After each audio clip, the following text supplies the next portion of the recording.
What's going on, guys? It's Nick here, back with another video. Players most likely to regress in the 2019 fantasy football season. For this video, I'll only be talking about negative regression. So players who overperformed last season in one specific area and who are likely to return to their average this season. It's important to note that this doesn't mean you shouldn't draft these players. It just means that you should take their prior season stats with a grain of salt because they got a little bit lucky. Before we start, we have to do the stat of the day, and yesterday's stat was among quarterbacks with at least 30 deep pass attempts who had the highest adjusted completion percentage on those deep passes. The answer is Marcus Mariota, and Zach Sutton was the first to get that one correct. Today's stat: among running backs with at least 50 rushing attempts, who had the lowest elusiveness rating? All right, let's talk about some negative regression candidates. And the first thing we're going to look at is receiving touchdowns. Now, receiving touchdowns are fairly random. Certain players have a more prominent red zone role, but production is still relatively cyclical. So when a player sees an abnormally high touchdown rate for them, then often it will come back down to earth the following season. So this is the list of players who saw an extremely high touchdown rate in 2018. John Ross, Mike Williams, Anthony Miller, Eric Ebron, Dante Pettis, Tyler Lockett, Calvin Ridley, Cooper Kupp, and Marvin Jones. And now there's really no one on this list that I could make the argument for repeating their touchdown rate. John Ross was obviously very lucky to catch 7 touchdowns on just 21 receptions. We can just move on from that. Mike Williams became just the third wide receiver in the last 28 years to have double-digit touchdown receptions on fewer than 45 receptions. The other two scored 4 and 3 in the following season, so he should see a reduction in his touchdown rate. Anthony Miller had 7 touchdowns on just 33 receptions. That should come down. Ebron scored a touchdown on 1 out of every 5 touches. You can't really expect that to continue. Dante Pettis scored 5 times in his 7 starts. Lockett scored 9 receiving touchdowns on 137 receptions prior to last season. So going into last year, he had 9 career receiving touchdowns on 137 receptions.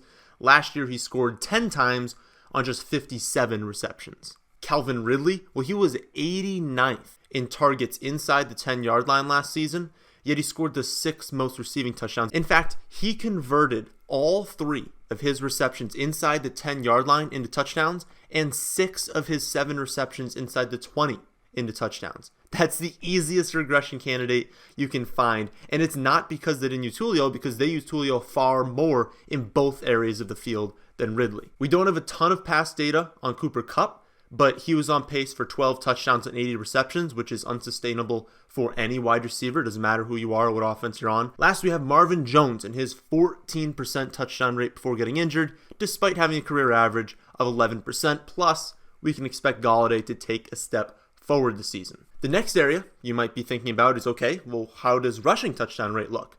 Honestly, that's better used to find players who got unlucky. So looking at players that are on a good offense but saw a very, very low rushing touchdown rate, a la Ezekiel Elliott. It's not as good looking at the other way for today's video. The players with the highest rushing touchdown rates just come from the best offenses, and they're ones we would expect to continue having a high touchdown rate this season. So I'm not going to look at that for this video because it's just not a good thing to look at for regression.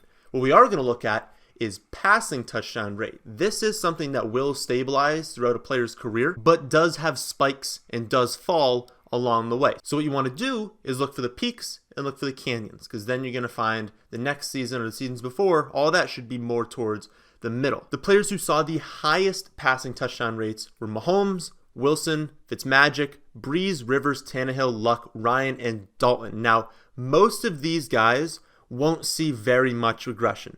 The 2 that stand out are Patrick Mahomes and Russell Wilson. Each of them had touchdown rates above 8.1%, which is far too high for any quarterback to sustain. Like I said in yesterday's video, Peyton Manning had a career 5.7% touchdown rate, and he had just 2 seasons in his career above 6.5%. Elite quarterbacks typically stabilize around 5.5 to a little over 6% as their touchdown rate. So looking at Mahomes and Wilson at 8.1, that's not going to stay the same. I mean, just for reference, the career touchdown rates of Drew Brees, Tom Brady, and Aaron Rodgers is 5.3, 5.5, and 6.2% respectively. And like I said, Manning was at 5.7.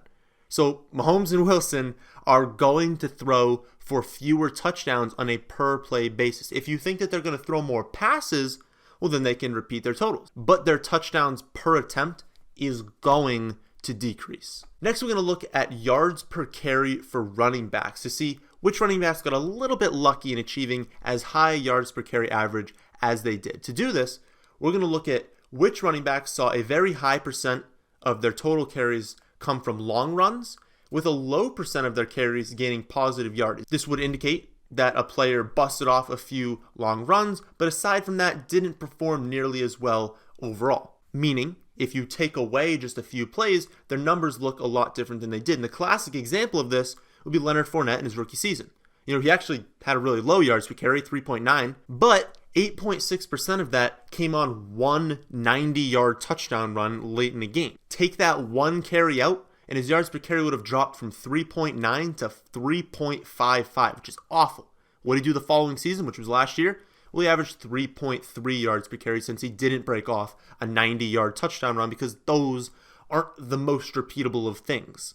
The players that we can expect to see a decrease in their yards per carry in 2019 are Matt Breida. He averaged 5.32 yards per carry. 7% of his carries gained 20 or more yards while only gaining positive yardage on 82% of his carries. Nick Chubb averaged 5.2 yards per carry. 6% of his carries gained 20 or more yards, including touchdown runs of 92 yards and 63 yards, while only gaining positive yardage on 77% of his carries. So he should expect to see a decrease in his yards per carry this season. Saquon Barkley averaged 5 yards per carry, with 6% of his carries gaining 20 or more yards, including 4 touchdown runs of 50 or more yards, while gaining positive yardage on just 77% of his carries. And lastly, Joe Mixon averaged just under 5 yards per carry, with 5% of his carries gaining 20 or more yards, while only gaining positive yardage on 77% of his carries. The last thing we're going to look at is yards per target for wide receivers. Now, some people are just deep threats, so they're going to have naturally a higher yards per target. But what we're looking for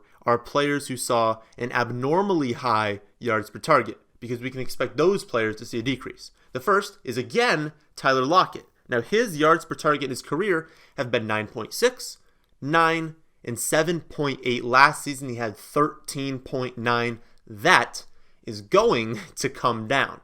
The next is Mike Evans. Mike Evans' career yards per target, 8.6, 8.1, 7.6, 7.4, then 11. Last season, regression is coming. And finally, we have Will Fuller. I know he's a deep threat, but he was a bit lucky with how many of those deep targets hit while he was healthy last season. He was at 6.9 and 8.5 in his first 2 years, then 11.2 yards per target last season. So those are the players that are most likely to see negative regression in some aspect of their game. Remember, it doesn't mean you can't or shouldn't draft them. It just means that they got a little bit lucky last year, and you shouldn't expect them to continue that luck into this season. They still could, but you shouldn't expect it to happen. They can still be just as productive.